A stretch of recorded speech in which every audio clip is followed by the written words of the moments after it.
रांची के घने जंगल में टुनटुनी नाम की चिड़िया अपने बच्चों के साथ एक घोंसला बनाकर रहती थी। पड़ोस के पेड़ पर एक लालची कालू कौवा भी रहता था। वैसे वहाँ और भी पक्षी घोंसला बनाकर रहते थे। कांग्रेचुलेशन बंटी, तुम्हारी नौकरी मौसम विभाग में लग गई है। क्या तुम अगले कुछ दिनों का मौसम हमें बता सकते हो?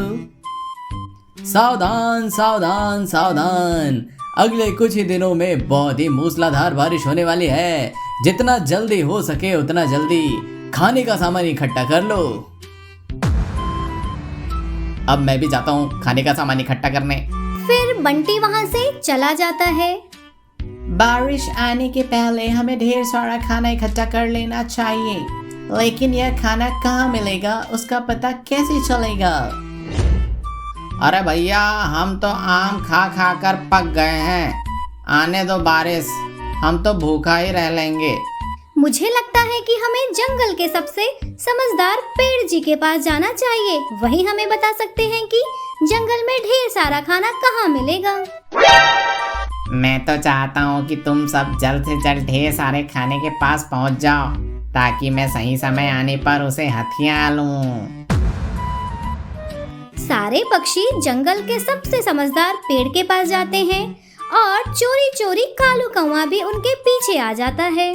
स्वागत है पक्षियों, बताओ मैं तुम्हारी क्या सेवा कर सकता हूँ? इतना चुप चुप बैठने की जरूरत नहीं है, तुम्हें सबने देख लिया है।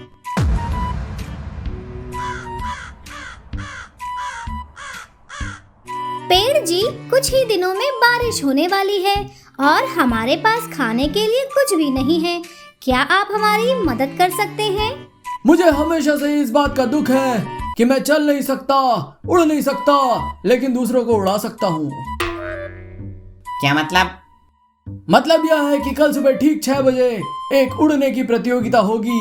जो जंगल के सबसे ऊंचे पहाड़ पर रखी 3 लाल पत्तियों को ले आएगा, उसे मैं ढेर सारे रसीले टमाटर दूंगा और वह विजेता पक्षी बारिश में टमाटरों का आनंद लेकर खुशी खुशी रहेगा। अरे भैया, हम तो बहुत मोटे हो गए हैं, हम कैसे उड़ेंगे? पेड़ जी, क्या वह पत्ते एक ही जगह मिलेंगे या अलग अलग मिलेंगे? वह पत्ते तुम्हें अलग अलग जगह मिलेंगे।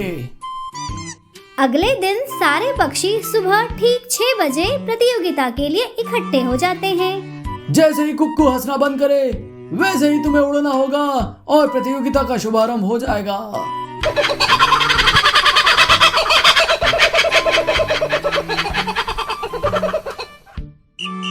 सारे पक्षी जंगल के सबसे ऊंचे पहाड़ की ओर उड़ जाते हैं और बहुत जल्द जंगल के सबसे ऊंचे पहाड़ के पास पहुंच जाते हैं। अरे भैया, हमको तो लगा था कि हम सबसे पीछे पहुंचेंगे, लेकिन हम तो सबसे पहले लाल रंग का पत्ता देख लिए हैं। अब इसे जल्दी से ले लेना चाहिए। तोता जैसे जैसे लाल पत्ते को उठाता है, कालू कौवा तोते पर हमला कर देता है और उससे लाल पत्ता छीन लेता है। बहुत बहुत धन्यवाद तोताराम, तुमने मेरा काम आसान कर दिया। लगता है मुझे लाल पंख मिल गया। मैं जितना लकी हूँ उतना लकी शायद ही कोई होगा। लेकिन कालू कौवा वहाँ आकर मोर पर भी हमला कर देता है। पेड़ जी के अनुसार तो लाल पत्ता यहीं कहीं होना चाहिए। ओह देखो, वो रहा। मुझे बस एक पत्ते की और जरूरत है, लगता है वह मुझे मिल गया। चलो टुनटुनी, अब यह पत्ता मेरे हवाले कर दो। मैं वादा करता हूँ कि 1-2 टमाटर मैं तुम्हें ज़रूर दूंगा, और यदि तुम नहीं देना चाहती ये पत्ता तो कोई बात नहीं। मैंने वैसे भी तोता और मोर की पिटाई करके इन 2 पत्तों को ले लिया है। मैं तुमसे भी ऐसे ही यह पत्ता ले लूँगा। तुम्हें शर्म नहीं आती कालू? जरा से टमाटर के लिए तुमने अपने पड़ोसी पक्षियों की पिटाई करके उनके साथ धोखा किया। यह लो, लाल रंग रख लो, और पेड़ जी से सारे टमाटर भी तुम ही ले लेना, मुझे कुछ नहीं चाहिए। टुनटुनी तोताराम और मीरा मोर के पास जाकर उनकी मदद करती है। इधर कालू कौवा पेड़ के पास पहुंचता है। अरे ओ पेड़, यह लो तुम्हारे 3 पत्ते। लगता है मैं यह रेस जीत गया। अब लाओ मेरे टमाटर मेरे हवाले कर दो। टमाटर? कैसे टमाटर? कौन से टमाटर? जिसके लिए आपने उड़ने की प्रतियोगिता आयोजित कराई थी। उसके बाद आप विजेता पक्षी को टमाटर देने वाले थे। अच्छा, लेकिन मैं तुम लोगों को एक बात तो बताना ही भूल गया। वह क्या? असल में टमाटर यहाँ नहीं, उसी पहाड़ पर जहाँ से यह पत्ते उठाए वहीं थोड़ी देर बाद जादुई टमाटर के पेड़ उगने वाले थे और वहाँ से तुम ढेर सारे टमाटर तोड़ सकते हो। नहीं।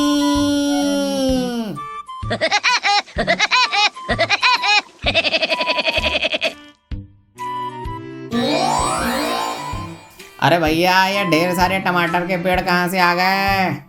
तोताराम, टमाटर खाओ, उसके पत्ते मत गिनो। लगता है जहाँ जहाँ लाल पत्ते थे वहीं वहीं टमाटर के पेड़ लगाए हैं।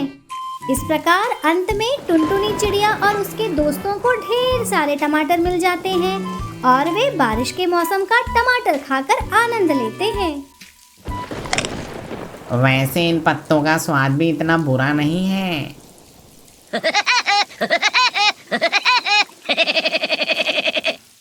एक दिन कालू कौवे किसान को छोटी सी टुनटुनी चिड़िया जंगल में अनाथ पड़ी हुई मिलती है।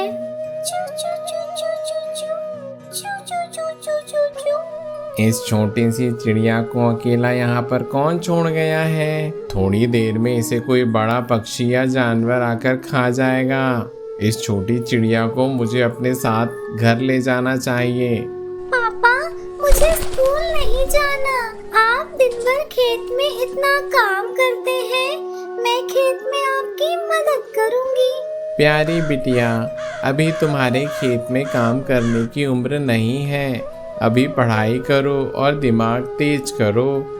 जो लोग दिमाग से काम नहीं ले सकते उन्हें मजबूरन शरीर से काम लेना पड़ता है। देखो, मैंने बचपन में पढ़ाई नहीं की, इसलिए आज मुझे काम करना पड़ रहा है। लेकिन तुम्हें पढ़ लिख कर अपने दिमाग को मजबूत बनाना है।